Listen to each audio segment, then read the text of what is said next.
Hey guys, it's Bro You Whack, and the newest support hero in Overwatch 2 is Kiriko, and being that she's one of the cutest and most adorable things on this whole entire planet, I'm sure a lot of people are going to want to main her. And being that I got early access to Overwatch 2 means that I spent a lot of time playing with this girl. Probably the first time that I actually got to play a girl. So today, I'm going to make an advanced hero guide of Kiriko and tell you everything that you need to know about this hero, down to the nitty-gritty numbers, all the way to her play style. So finally, let's get started with talk about one of the best support heroes to do damage with. Kiriko's hero kit grants her the ability to both have a balance of damage and support. And you'll right away see that balance with Kiriko's UI, where she both has a kunai and healing Fuda cards at her disposal, but she can only use one after the other. You can't use both at the same time. Now, when it comes to Kiriko's kunai, this is going to be the thing that not only brings you the most damage, but also the most happiest when playing this hero, because when you're doing regular old body shots, you're only doing a mere 40 damage per kunai. However, when you're getting those sweet critical headshots, you do a total of 120 damage per headshot, a 3 times multiplier for crit damage. But the best part about Kiriko's damage is that you get this consistent amount of damage at any distance. She has absolutely no fall off damage, which means that you'll do 40 damage from a million meters away and 120 damage for headshots at a million meters away. Now, I know that sounds powerful, but there is a downside to using Kiriko's kunai, and that is she's a projectile hero. There's going to be time in between when you throw the kunai and when you actually hit your target. So I decided to compare it to other projectile heroes to not only measure time to kill and see which one would be faster, but also to measure which one would be similar, so that in case you were already playing a hero in Overwatch 1, which one would be easiest to transition into a Kiriko main. And I compared her to Mei, Zenyatta, Hanzo, Genji, and I've come to find that Kiriko, while she is comparable to a lot of them, she's most similar to Zenyatta, not only when it comes to time to kill, but also just how fast and consistently she's throwing her kunai. Zenyatta is only 4 frames faster from when you actually hit the button to when you actually make contact with the enemy. Now, obviously, that will grow exponentially the more that you shoot with Zenyatta comparing to Kiriko. However, if you are a Zenyatta main in Overwatch 1, you'll find that you have an easier time trying to do damage with Kiriko, but only really doing damage, because that's really where the comparison stops. Kiriko is a totally different support hero in comparison to Zenyatta, where she has her healing of Fuda cards as her main form of healing. She has 10 total Fuda cards, where each card does a total of 13 heal per shot. She does send 2 at a time no matter what, but if you shoot all 10 of your cards, she will do a total of 130 heal per shot. You technically don't need to reload, because she just automatically regains her healing of Fuda cards whether you shoot 1 healing of Fuda card or all 10 healing of Fuda cards. Now, one quick tip when it comes to Kiriko that I highly advise you to do is to go into settings for Kiriko and toggle healing of Fuda onto off, because automatically when you log into Overwatch 2 and you play Kiriko and you start healing with her, you're going to send all 10 of your healing of Fuda cards, rather than if you just toggle that off, you're going to be able to send maybe just 2 papers or 6 papers or as many papers as you want, rather than just all 10. But the best part about her healing of Fuda is that you don't necessarily even need to be on target to still do your job as a healer. You can be somewhat away from the healing target, and the healing of Fuda will just go and track your target. And you'll know if your papers are tracking your target based on the color. Yellow means that it's tracking and seeking an ally. Blue means that it's just aimlessly going into the air. And even when it's blue, if it hits your ally, it'll still grant them some heal, even if it wasn't seeking them. And I decided to compare her to other healers, and right away, she's easily comparable to Mora's primary healing, not only based on how the heal is actually distributed, where you don't have to be necessarily on target, but also time to heal, where the only difference here is that Mora has a limited heal pool, where you have to go and suck up an enemy to fill your heal pool.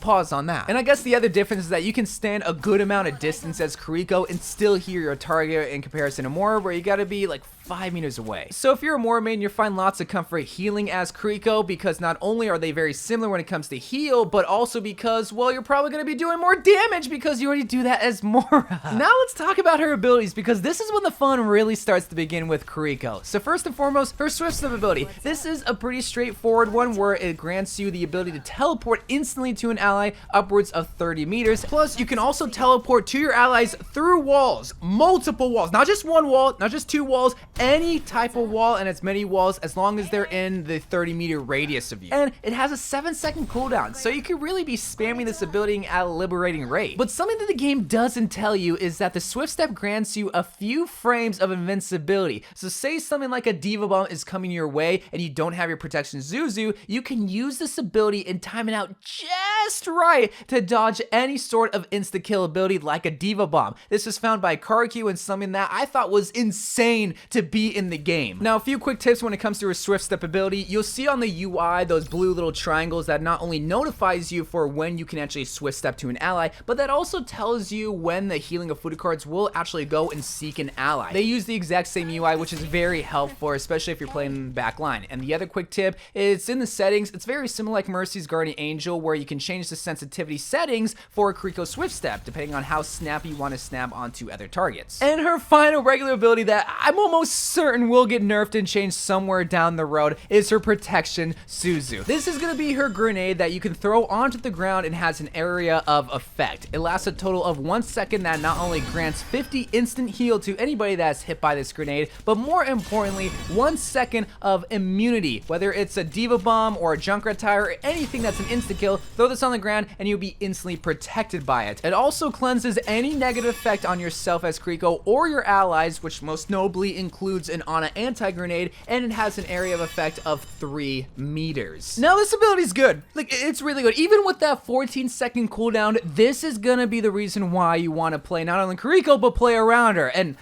also because she's cute. Like, why would you want to play around Kiriko? And I guess the other thing that's worth mentioning that I'm sure you will often forget about in-game is the fact that she has a passive that grants her the ability to wall climb. It's exactly like Genji and Hanzo. You're able to climb up a building that's about, like, I think 10 meters or so. And again, you'll probably forget in-game because, well, she's a support hero. You're used to only Genji and Hanzo being able to wall climb, not Kiriko. And along with the wall climb, the other passive that she gets, along with every other support hero, is the ability to self-heal herself. Just like how Mercy could in Overwatch 1, every single support hero, including Mercy in Overwatch 2, can now heal themselves just by not taking damage for 1 single second. Now finally, let's talk about the numbers to her Kasune Rush, because we finally got them, and this is very important to know because this will really determine how you're gonna play every single Kasune Rush. So the way that Kiriko's ult works is that she sends out this adorable little fox that creates a footpath about 30 meters long and 7 meters wide. And anyone that's on this footpath, whether it's yourself as Kiriko or your allies, you'll get a 25% boost to your attack, 50% increased movement speed,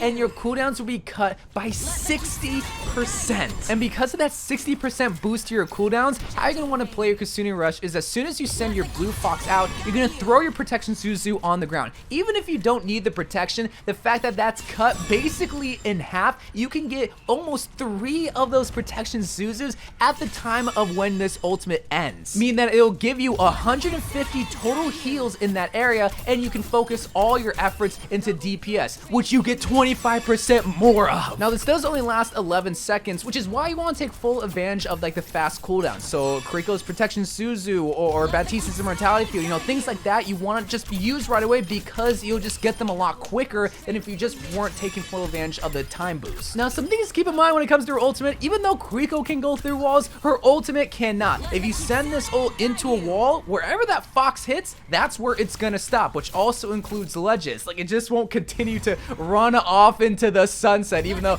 that would be so adorable. But something else to also keep in mind, especially for you Pharah mains, is that this is an ultimate that affects people that are touching the footpath. If you're Pharah and you're floating above the footpath, you won't get the area of effect. I know it's very deceiving, especially with those archways, but if you use your Pharah ultimate, you're gonna see that you're shooting the exact same. So you have to be touching the ground to actually get the effect boost. Now, I was wondering, when using this ultimate, what's the best way to get it? Because you have both DPS and healing at your disposal, which both grants you ultimate charge. Do you want to be more of a DPS Kiriko to get your ultimate, or do you want to be more of a healer Kiriko to get your ultimate? So I went against some bots and did some testing. First, I compared body shots only compared to headshots only, and clearly the headshots blew the body shots out of the water when it came to ultimate charge. And then I compared only headshots to only healing with Kiriko, and surprisingly, only getting headshots got you more ultimate charge. So on paper, it's better to be a DPS Kiriko than be a healing Kiriko to get your ultimate, but that's assuming, and this is something I should have mentioned before, that's assuming that you hit 100% of your shots. Not only will you not hit 100% of your body shots, you sure as heck will not even get 50% headshots. When in comparison to your healing of Fuda, you're accurate about maybe, I would even say 80% of the time. So here's what I'll say when it comes to getting your ultimate. You clearly need to have a balance of both DPS and support when you're playing Kiriko, but Kiriko is not like a primary healer. You could even say she's not like the other girls. She's quirky.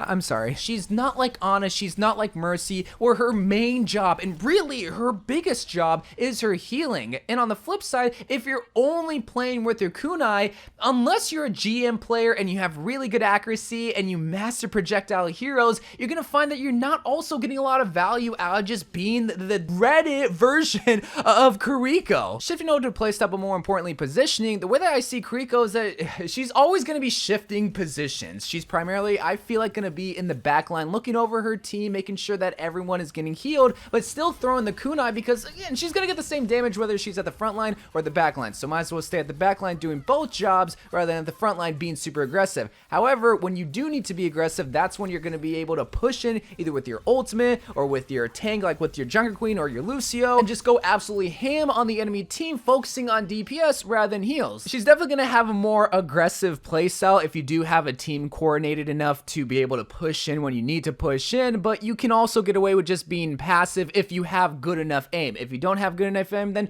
yeah, you are going to be tempted to go at the front line and have an easier time to get those kunai. And the final thing I'll talk about are the best heroes to counter when it comes to playing Kiriko, and the best heroes to play with Kiriko. Now, when it comes to heroes that Kiriko can counter, she's obviously going to be good against Ana because you can wipe away the anti-grenade with the protection Zuzu. Good against Reaper because Reaper plays up close and Kiriko plays far away. You can do the same amount of damage from any distance. And also good against Sarissa because you can protect anybody from her ultimate with protection Zuzu, and she has this ginormous hitbox that is very easy to get crit damage. Now, of course, those aren't the only counters. Those are just the obvious counters that I want to list that once you see them, it's like, yeah, I should probably play Kiriko. But what about the heroes that you want to try to play with Kiriko? Well, I really liked Roadhog because Kiriko could really help Roadhog finally clean himself from the Ana anti-grenade. I also like playing with Soldier 76 and Sojourn because when it comes to the ultimate, Soldier's ultimate paired with Kiriko's Kasune Rush, it's literally a machine gun. It's insane. Plus, I forgot about Roadhog's ultimate too. That's also another reason why you want to play Roadhog, is because they both just shred. And Sojourn is also great as well.